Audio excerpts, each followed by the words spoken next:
Monsieur le Président, Mesdames les ministres, mes chers collègues, depuis que je siège dans cette haute assemblée, depuis plus de 11 ans déjà, c'est la première fois qu'un débat de société fait autant de passion, autant de bruit, avec de tels mouvements de rue, des centaines de milliers, voire plusieurs millions de citoyens qui ont exprimé par différents moyens, mais principalement dans la rue, leur désaccord et demandé un référendum pour cette loi, le mariage pour tous.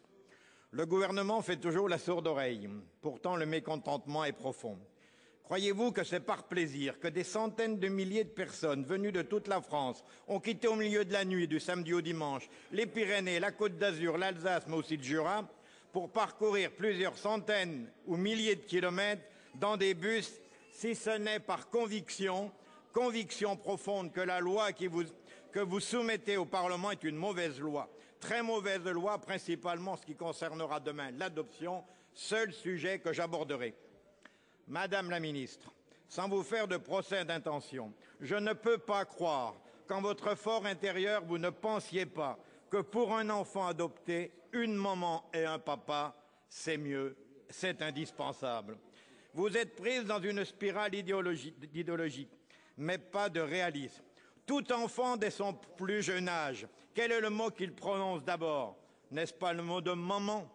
Et que tout être humain, au moment d'un accident ou d'une mort subite, prononce aussi instinctivement, appelle sa maman. Et vous allez décider que des enfants n'en auront pas, ou tout au moins n'en connaîtront pas. Alors, où est l'égalité que vous avez parlé cet après-midi, vous qui l'avez rappelé souvent cet après-midi? C'est pourquoi déjà n'acceptons pas le mariage pour tous, prélude à l'adoption par deux êtres du même sexe. Je sais que les médias, la presse, publient déjà des témoignages forts pour soutenir ces procédés.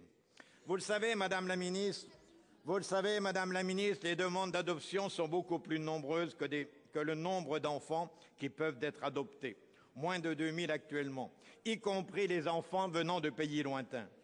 Président du Conseil général en 1996, j'ai donné un avis défavorable, comme le souhaitait la commission d'agrément des familles d'adoption, et décision que je partageais pleinement. J'ai refusé l'agrément, oui, à deux femmes qui avaient fait cette demande. Elles ont porté cette décision devant le tribunal administratif de Besançon, qui leur a donné raison. Ensuite, nous avons fait appel à Nancy, qui nous a donné raison. Cela est allé aussi au Conseil d'État, et la juridiction est montée jusqu'à la Cour européenne des droits de l'homme. Madame la ministre, Mesdames les ministres, pour moi, l'adoption, ce n'est pas faire plaisir à un couple, homo ou hétéro, mais c'est donner à un enfant privé de parents, d'un accompagnement de vie affective, une mère et un père, un couple, une complémentarité, un cadre qui leur permettra de s'épanouir avec joie et amour. Et comme vous, monsieur le rapporteur, qui avait rendu hommage tout à l'heure à votre élevé avec un père et une mère. Madame le ministre, pourquoi voulez-vous, avec le gouvernement, la parité des hommes et des femmes dans les conseils d'administration des entreprises, dans les conseils régionaux, dans les conseils départementaux demain, conseils municipaux demain, pour décider de projets d'équipements sportifs ou culturels ou de routes? Elle n'est pas aussi un homme et une femme pour entourer un enfant, et dans ce cas-là, il n'y a pas besoin d'un homme et d'une femme. Alors, où est la cohérence? Pourquoi j'ai refusé cet agrément? Eh bien, c'est parce que je n'aurais jamais voulu qu'un enfant, garçon ou fille d'une dizaine d'années, après un agrément d'adoption, vienne vers moi pour me dire « Monsieur Bailly, c'est à cause de vous que, comme la grande majorité de mes copains ou copines d'école, je n'ai pas de papa ou je n'ai pas de maman. » Sans doute, vous n'avez pas la même conception que moi de l'enfant. Mais sachez que si cette loi est votée, peut-être que dans quelques années, Madame le ministre, Madame Taubira, un enfant viendra vers vous et vous dira « Madame la ministre, je n'ai pas une maman ou de papa, car c'est vous qui avez soutenu cette loi. Mais il sera trop tard, le mal sera fait. » Réfléchissez, chers collègues, vous les 38 conseillers généraux qui avaient des décisions à prendre dans ce domaine-là.